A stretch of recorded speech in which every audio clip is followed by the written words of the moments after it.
Kokos of Nicaea, the astronomer.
We celebrate the miracles of the Prophet of Kot.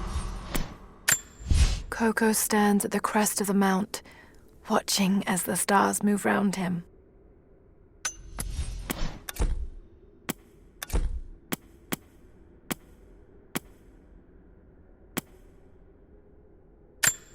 I received word today that university funding would be cut again. It's becoming increasingly difficult to continue. I face constant ridicule from people I once considered colleagues and friends. They have no idea. There is a truth behind all myth. The stories of all cultures speak a universal language, and they point to a startling possibility. The world is not what we think. Our lives are not what we think. If I continue, I face isolation. I will become a pariah. But I will continue. For Amelia. It was her death that set me on this path, and for her, I cannot waver. I wish every night that she was still here, that I'd had the tools to help her. Lara has accused me of paranoia again. Perhaps she's right. But I've been approached by people asking to see my research, people offering no credentials. I'm sure someone is watching me. Strangers outside the manor house, odd phone calls at odd hours, and then last night, the house alarm was tripped. Someone had tried to break in. I believe they represent an organization called Trinity. There are oblique references to them in much of my work, but what they're after, I do not know. I've begun taking steps to ensure my work remains secure. One day, I hope Lara will understand why I did all this.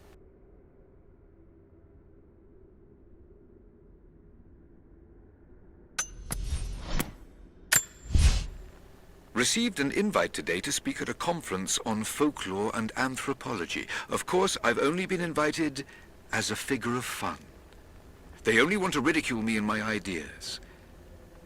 But the point of this work is not to keep it in the shadows. The point is to expose it, to help bring the truth to the world. Amelia believed that it was noble to face adversity head-on.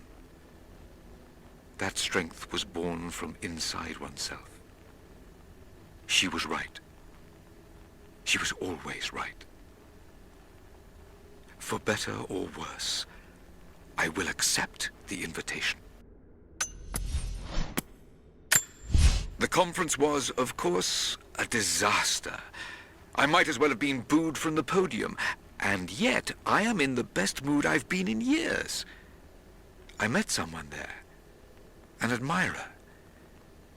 She approached me after the slaughter. I nearly flinched, expecting her to continue the beating.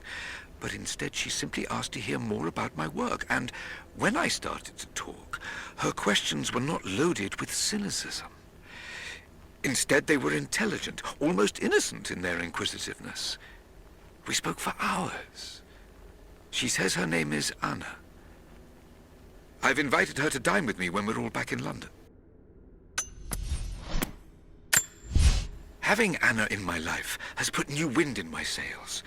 She's helped me focus my work, helped organize my research. She's even offered to become my editor. I never thought I'd find such an eager collaborator. Her presence in the manor has revitalized everything.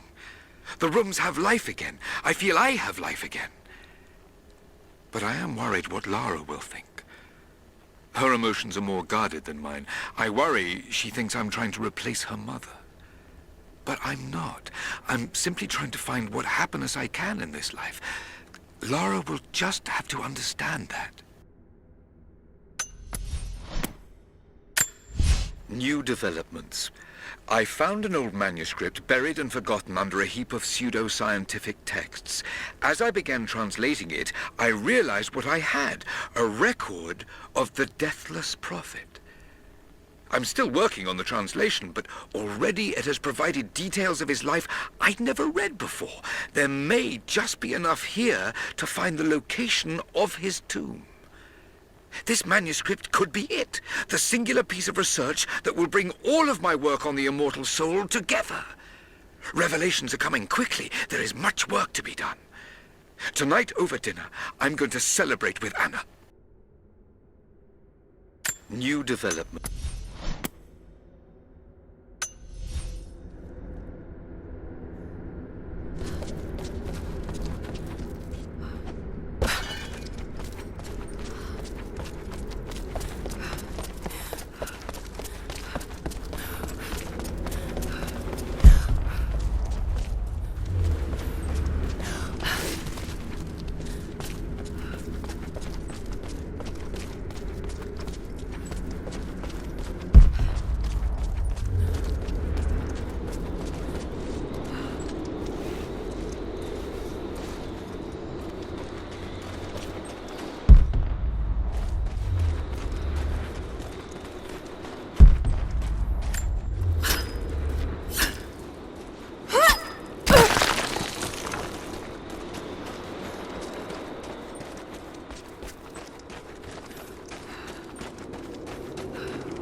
Nothing I can do for him now.